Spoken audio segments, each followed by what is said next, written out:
Hello, friends. Welcome to the shit show that is my life. I'm Jamie.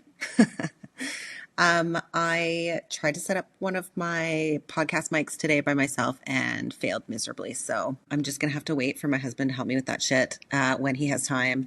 And in the meantime, I've just been eager to record some of this stuff while I'm in the swing of it. And I feel like I want to I talk about it and get the shit out.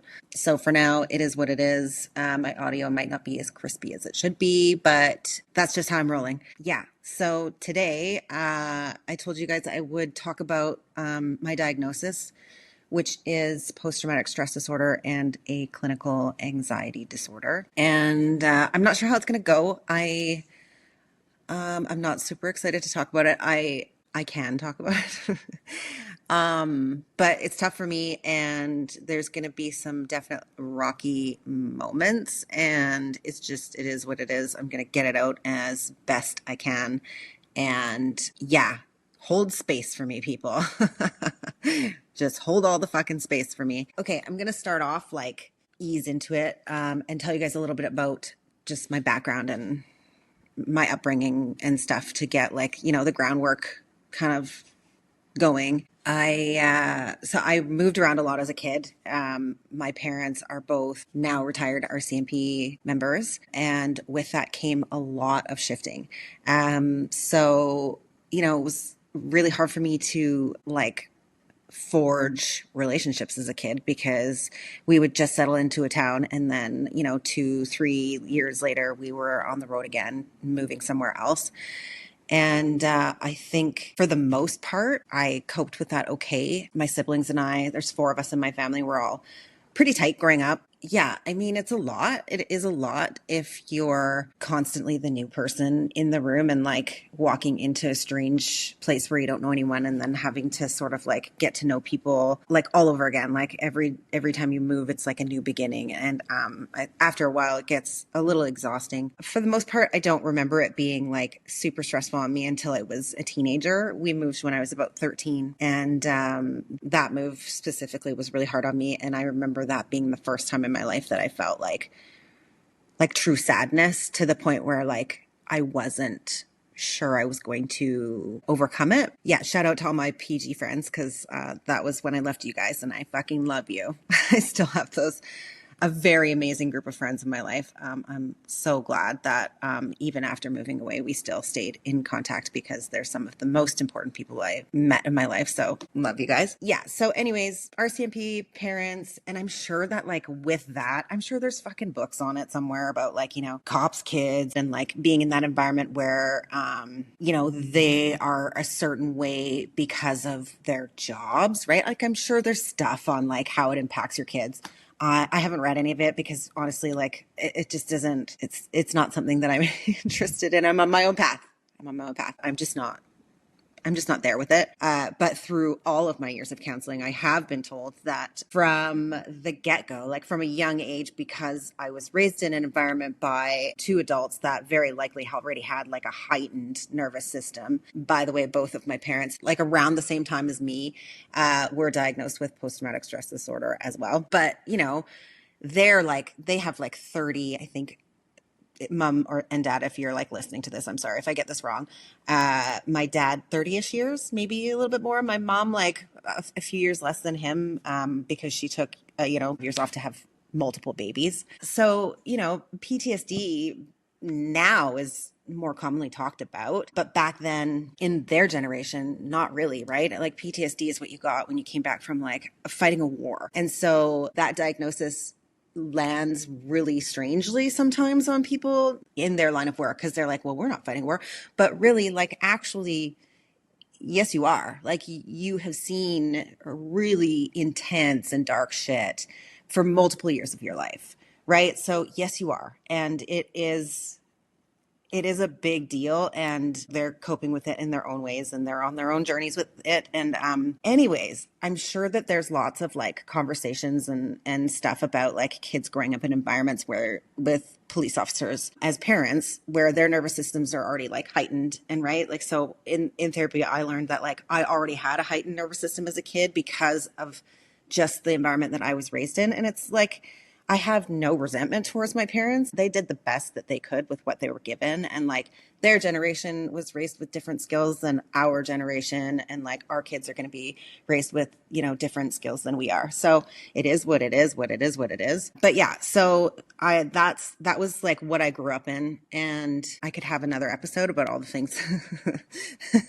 that were probably unique about being raised by two police officers, but that's for another day. So moving around a lot. There was some loneliness with that.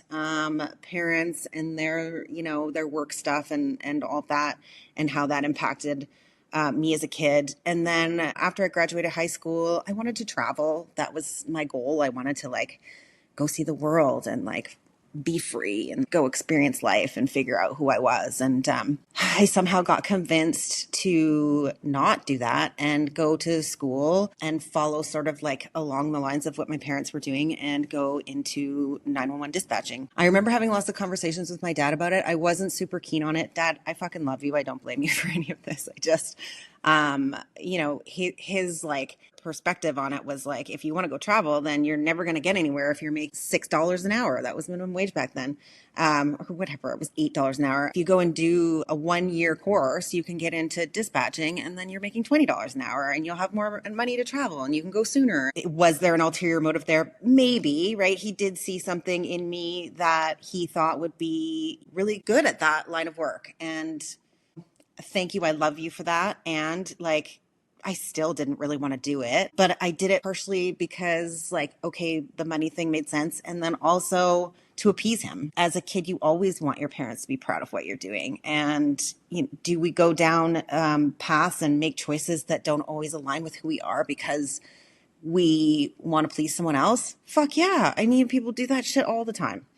All the time. And I was just young, right? Like we don't know anything when we're that age. We don't know anything when we're teenagers. I was just 18, like just graduated high school. No fucking clue what I wanted to do with my life other than that I just wanted to go live, go fly, right? And only if I'd done that. I look back now and I'm like, fuck, I wish I had just done that. I wish I had just stood my ground and fucking did it. And it is what it is. If I hadn't gone on to do all those things, I wouldn't be the human that I am today. Do I wish that I'd made different choices at some points in my life? Maybe, but it builds character, it builds strength. I went through all that shit for a reason, and now here I am. So I also am the type of person that just like embraces the bullshit. There's no point in wallowing about it, really. So I graduated, I went to school, I dragged my best friend with me because I was like, if I'm going to do this, will you come with me? And she had no plans. And she was like, sure, I don't have anything better to do. And for her, like she went on and had, I think like a 20+ year career. Anyways, that was my path. That was what I did. I did a year of school. And then by the time I graduated that year, I went on to start 911 dispatching at like 19 years old. So 19 years old. I am starting in emergency services in the Lower Mainland in a fairly busy city with lots of crime and lots of fucking scary crime. Like there was arsons and stabbings and rapes and car crashes and Hell's Angels shit and like all sorts of stuff going on. I'm 19 years old. I've barely dipped my toes in the water of life and I'm taking phone calls of people screaming for fucking help. And I could go into a whole other episode about all of the fucked up shit that I heard in my life and the things that I will never be able to unhear and the voices of the people that I've never met. And the Lower Mainland is just a hectic place. Back then, we worked in the same city that whatever the police department was in, that's where the dispatchers were in. Now there's a big fucking building in Vancouver called Ecom, and all of the dispatchers of the whole fucking Lower Mainland are in there. So I think that's so chaotic when you're like in the same department as the people that you're dispatching to. You meet some of them, right? And you can have conversations with them and like have information given to you about like what that situation was and what happened at the end of it, right? Like it's some of these places you don't ever meet the people that you're talking to on the radio. And that's like, there's so many conversations that need to be had about just the mental health, the overall mental health of like 911 dispatchers in general. It's so fucked up. It's so fucked up. Like, you take a call and you are listening to someone in distress and guiding them through that distress and trying to get help to them, right? And then you get help to them. You rarely get follow up from there, right? You hang up the phone, the police get there, and then you don't know what happens. That's it. You're just like left to wonder. I remember going home multiple nights, and as a 19-year-old, like new to where I was working, I didn't know anyone in the building, and not being able to sleep at night because something horrible had happened, and I had to leave. And then I never knew what happened. I went off for like 4 days. I go back. I don't know who was there, right? Like I don't know that person's name who dealt with that file or that situation, and like nobody would talk to me about the outcome. Did someone die? Like, was that person okay? Did they go, like, you have no fucking clue what the outcome is. And as a young person, not even sure of who I am as a human and not really like confident in my own personality and soul and body, I didn't have the ability to just like go and ask. Yeah. So it was like really fucked up. I've been in a lot of therapy through it, but back then, like, there wasn't really access to it and it wasn't talked about, right? Like, how that shit impacts you was never talked about. I remember after being there for a good year and a half, probably, I got to this point where I was just like, not, wasn't okay. I wasn't coping with anything. I wasn't sleeping very well. And I knew that there was something going on with me, but I didn't really acknowledge what it was, right? Like just that I wasn't really doing very good. And I got to some point where I was like, I need to talk to somebody. And because I was working there, I had benefits. And so I was trying to figure out how I could get in touch with like seeing a counselor. And I was so scared to ask for help. I didn't want anyone to know that I wanted to talk to somebody. I didn't want anyone to know that I was struggling. I didn't want anyone to know that I wasn't coping with it well. Because I was raised to be a fighter, to be strong, to just like power through stuff, right? And like in that line of work too, like you have to just put all the shit aside and keep going. That's like, you're trained to do that. And I don't know. My personality and who I am as a human and that line of work, like those two things just didn't go well together, even though like I really enjoyed doing it and I was good at what I was doing. I felt like my intuition was really quick and I reacted in like the right ways to all the things that were going on to make sure that things happened all the time. And you have to be like doing multiple things at the same time and like fast. And I did enjoy that aspect of it. And it felt good at the end of the day to be like, yeah, I helped some people today. Like, that's awesome. But I did reach that point where I was like, I think I should talk to somebody. I was drinking a lot. I remember crying in the bar and having somebody come pick me up. And I was just a mess because I was just like, I had a bad call. I had a bad day and like could not cope with it. Didn't know how to talk about it. Didn't know what to do about it.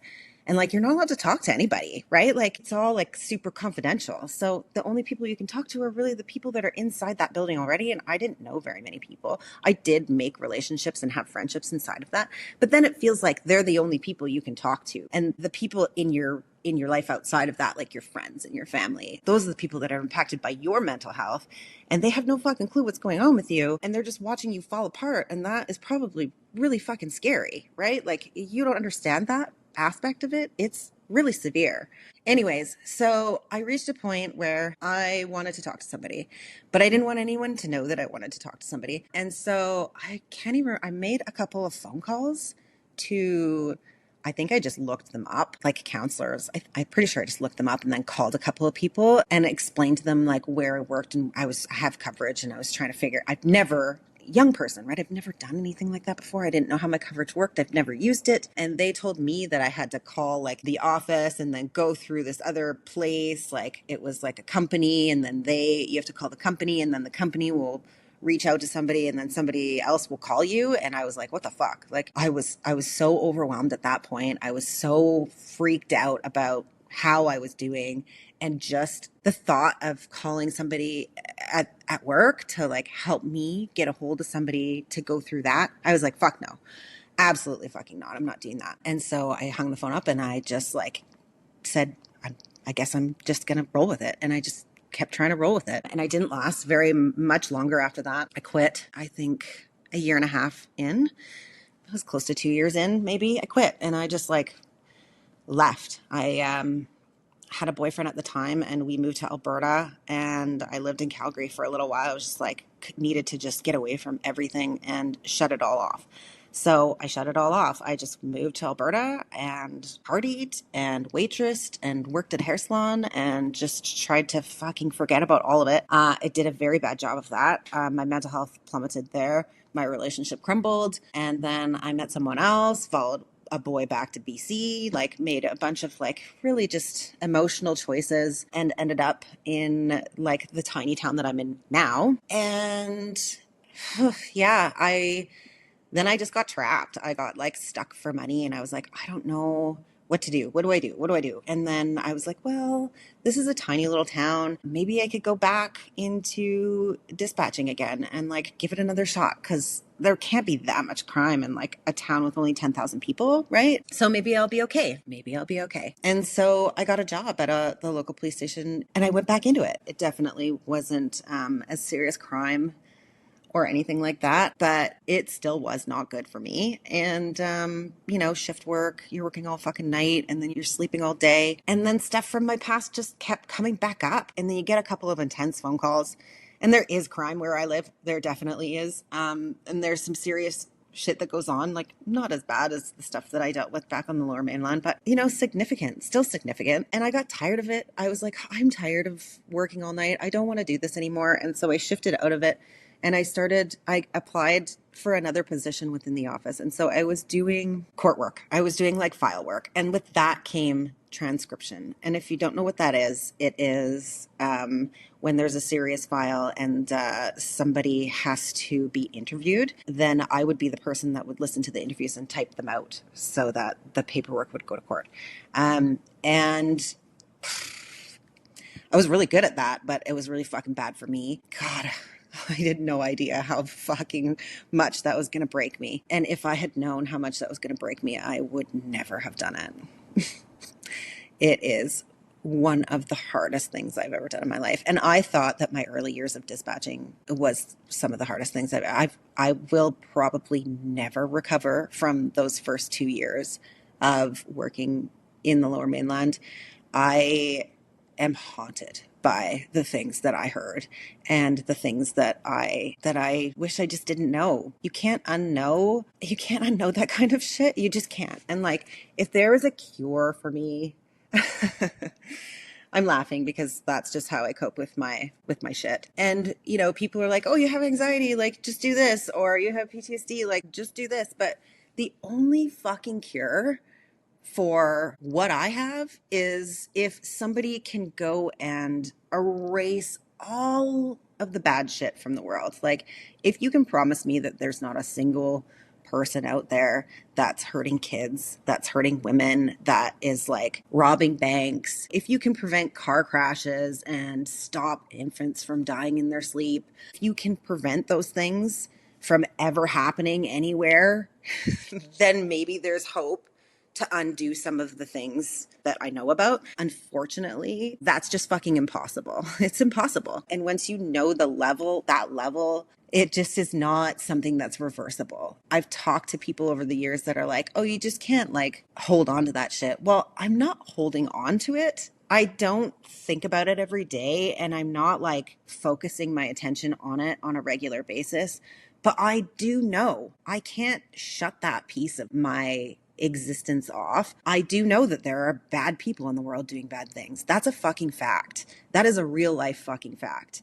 And I've seen it repeatedly over the course of many, many fucking years. You can't erase that from my brain, period. Yes, I have worked on all of the pieces of that I have been so emotionally distraught about, and that part is much better. And I'm so fucking grateful for that, because I can sleep at night now and I don't wake up in panics anymore. I don't have so much fear about stepping foot outside my fucking door anymore. Like, I can actually go out into society and not feel so scared. And that's awesome. When you see and hear and know about bad shit every day, and like, I fucking can't even imagine what it was like for my parents and their careers, right? Like, this is one side of one piece of a very, very fucking serious situation. The people that are out there doing this every day, and they are the ones that are like on the streets doing this and seeing it firsthand. I imagine that their level of trauma is so much higher than mine. I'm not like trying to suppress anything that I've been through. I know that I've been through some serious shit, but I also have moments where I feel like this diagnosis doesn't belong to me. Like I feel like there are other people out there that have seen and been through more, but it just doesn't matter. Honestly, it just doesn't matter. I can't undo what I've been through in my life. I can't, right? And with people like dispatchers and the support workers that work in the buildings, like kind of behind the scenes, I feel like they're forgotten about a little bit. And because they're in the office, they can't be impacted by the things that go on, but they really fucking are. And sometimes it's even scarier, right? Like when you're out on the scene and you're out in a situation and you know the outcome and you go home, you have that outcome come. But if you're like someone like me when I was 19 going home and not understanding what happened and never finding out the outcome, my brain is telling me multiple things that may or may not be true because I'm just imagining, because I don't actually have the facts, right? Like I don't have the rest of the information so that I can close that piece and move on. It's just open-ended. And there's things that I'll never have the answers to because I was too scared to ask. And it was 2 years of my life. And I am never going back there. And I will never try and find out now. Yeah.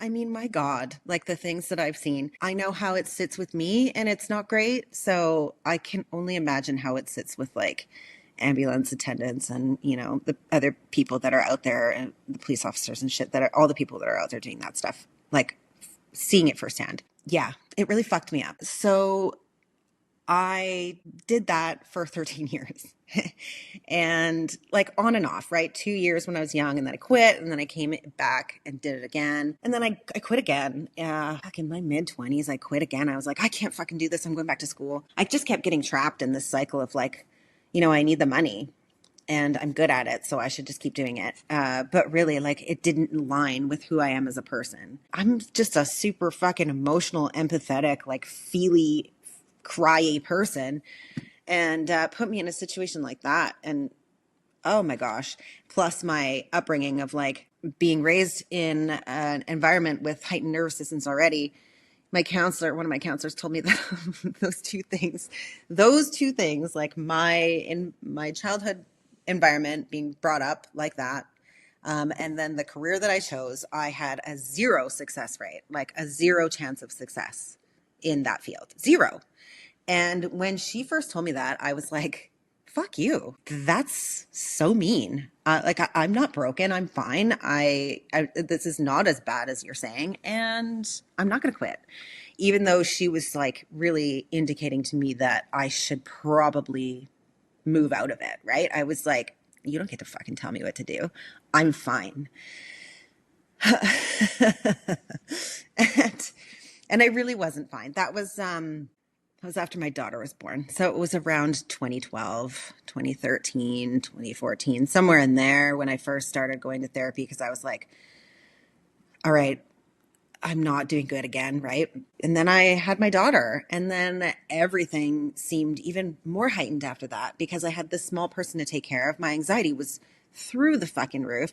I didn't know what was going on with me because I was in so much denial about how I was doing. Like I knew that I wasn't doing great, so I was going to a counselor. Like that was one part of it, right? I was like, oh, I can go talk to somebody and that'll fix it. But I had no idea the level of like how bad I was really fucking doing.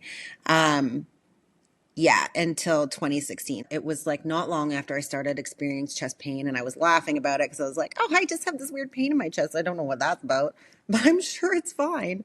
And then I remember sitting at my desk one day and I had like piles of shit around me and it was really busy and everyone was asking me for something and everything in the position that I was doing at the time was like, you go in and there's like, this has to be done now. This has to be done now. This has to be done now. This has to be done now. I'm running down to the courthouse. I'm coming back. I'm like doing all this fucking stuff nonstop, just moving, multitasking to the fucking T, right? Like all day fast going. I rarely left my desk. I remember one of my bosses telling me to come for coffee all the time. And I was like, I have fucking time for coffee. He'd make me come for coffee sometimes. Like I never left my fucking desk. And I just remember sitting there one day with all these piles of shit around me. And I couldn't breathe. I like couldn't breathe anymore. And I had all this pain and I started seeing spots and I felt like I was going to pass out. And I had a coworker take me up to the hospital because I thought maybe I was having a fucking heart attack. And I was sobbing. I was super scared. It felt like, I don't know what it felt like. It just felt like radiating pain through my chest, through my back. And I couldn't catch my breath. And I thought that I was dying. Like I honestly just thought that I was fucking dying. They took me up to the hospital and did all the tests and everything and ECG and like all the things, x-rays and blood work. And God, I was there all fucking day. And they couldn't find anything wrong with me. They said I had a panic attack. And I mean, back then I was in full denial about like, what's a panic attack? Anxiety's not real. Like, fuck you guys, right? Like, obviously I'm having a heart attack because anxiety is not real. And even after that, I was still in denial. I was like, I did not have a panic attack. Like, there's something else going on. I just, like, denial, like huge fucking denial. And I kept going back to work because I just kept telling myself I was fine and I was going to make it through it and I was strong enough and tough enough and it wasn't going to beat me and whatever it was, I could fucking survive it. And I couldn't. I could not survive it. I was not taking care of myself. I was not coping with it at all. I was not acknowledging it. I was just like this, right? Fucking tunnel vision. I'm fine. Everything's fine. Don't look at it. Keep going. Everything's fine. And if you don't stop to look at the pile of trash sitting in front of you, of course, you're not going to know it's there, right? Until there's like maggots crawling out of it and it's rotting and turning to fucking liquid. My life was that rotting pile of maggoty liquid. That's what I was. I don't know, like a week later, I don't remember. I was sitting at my desk and I just like something like switched off in my brain and I knew I was done. I knew I couldn't do it anymore. I was completely overwhelmed. I could not focus. I was a disaster in 1,000 ways that I can't even explain. And I just got up from my desk and I walked down the hall and I got my shit out of the fridge and I grabbed my bag and I just went out the front door. And I knew the second that the fucking cold air hit my face that I was never going back. And I didn't. Yeah, it was horrible. It was really fucking horrible. It was a horrible time in my life. And after I left, it just got worse, actually. Like, the more that I, like, tapped into how bad I was doing, that's when I really broke. Like, I remember just lying on my floor in my kitchen, talking to my best friend, just fucking sobbing. Yeah. And I was diagnosed with PTSD not long after that. And, oh my gosh, the worst part about it all is that I worked there for so fucking long and I put so much energy and time and effort and like heart into what I did there. And not a single fucking person gave a fuck that I left. I had to deal with like a bunch of shit with like work safe stuff because obviously my mental health was related to my fucking job. Like, no ifs, ands, or buts about that. Definitely 100% directly related. Like, this is forever. This is half my fucking life at that point. And I had 0% support. Zero. And I had my boss come to my fucking house and sit down in my living room and look me straight in the fucking eyes and tell me that he would do everything in his fucking power to help support me through it. And then I never saw him again. He spent the next year fighting against my fucking claim. I have lost pieces of myself for fucking ever. I gave up a lot for that place. I medicated myself so that I could survive after that. I was so fucking dark that I didn't think I was going to get through it. And my counselor convinced me to try meds, and I was so against it. I didn't want to. And they did fucking save my life. They did save my life. However, I also was super fucking suicidal after I started on them because of what they did. Just trying to regulate my body and getting used to being on them was super fucked up. It did weird shit to my brain before it settled into my body, and nobody warned me about that. And that's probably a podcast for another day, but it was just really not good. Yeah. And just like for years after that, for years after I left that place, I was just a fucking shooken up mess. Just a mess. Every loud noise I jumped at, like every time someone would say boo, I would fucking jump out of my skin. My daughter had a night terror one night, and I remember waking up and running to her room. She was probably like 4, 5, and I thought she was being fucking murdered. She was screaming so loud. I don't know what I thought, but I ran in there and I scooped her up and I ran to the bathroom and I just like held her. I sat down on the tub and I was just fucking cradling her, holding her, and my whole body was just like tingling and I blacked out. I couldn't see anything. And my heart rate was just pounding. It was like the biggest panic attack that I have had. My nervous system just like reacts so fast now that I go straight into fight or flight mode, fight, flight, or freeze. And I used to fight, right? Like my reaction in all those emergency situations was always fight, fight, fight, fight, fight, fight, fight. And then after my diagnosis, I was like, run, run, run, run, run, run, run, run. Flight, flight.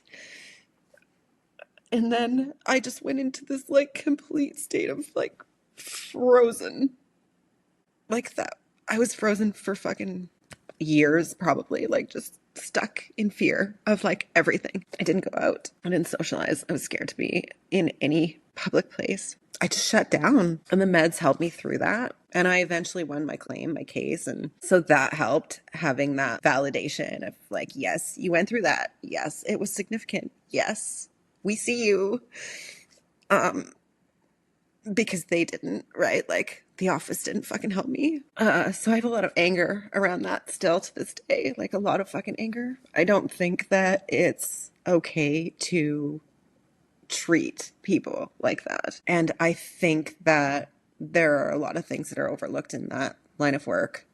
I think that there are a lot of things that are overlooked in that entire fucking system. And that's also another conversation for another day. But the shit that I saw just in that environment itself, I mean, I could talk for hours about all the fucking garbage that went on around me as a support worker, as a woman working in a place surrounded by power tripping men. Lots of things. I could talk about lots of things.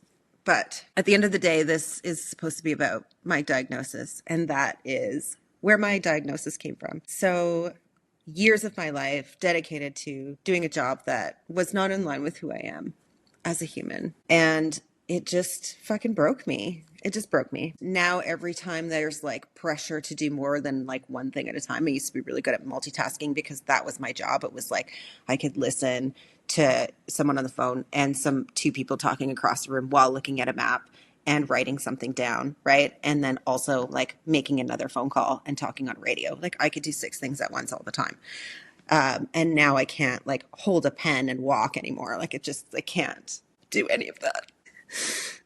Yeah, and it like makes me really sad. And on the days when my mental health is like really struggling, I feel like I just don't show up for the people that I love in the way that they need me to. And that really sucks.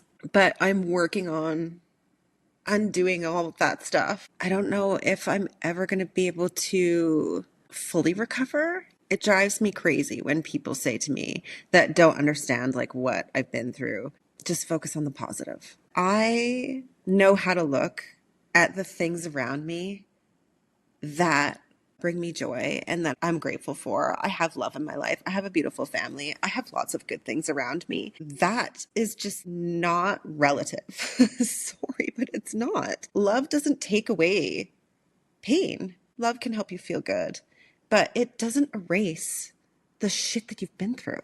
It just fucking doesn't. I don't focus on the shit that I've been through. I don't wake up in the morning and say, all I'm going to think about today is this. I don't do that. I've come so far through all of my garbage that I'm in a great, not a great place, but a much healthier place than I used to be. To say to somebody that has trauma, like, just focus on the positive. No, go fuck yourself. It's not that easy. It's not as simple as just like looking at the sun and saying, I'm so happy. That's not how it works. Unless you can promise me that there's no bad left in the world, I'm always going to have that piece of me that knows that there are bad people doing bad things. And like everywhere you go. So I do my best. I do my best to just get through my days by like focusing on small things. I mean, I don't know how to fix it.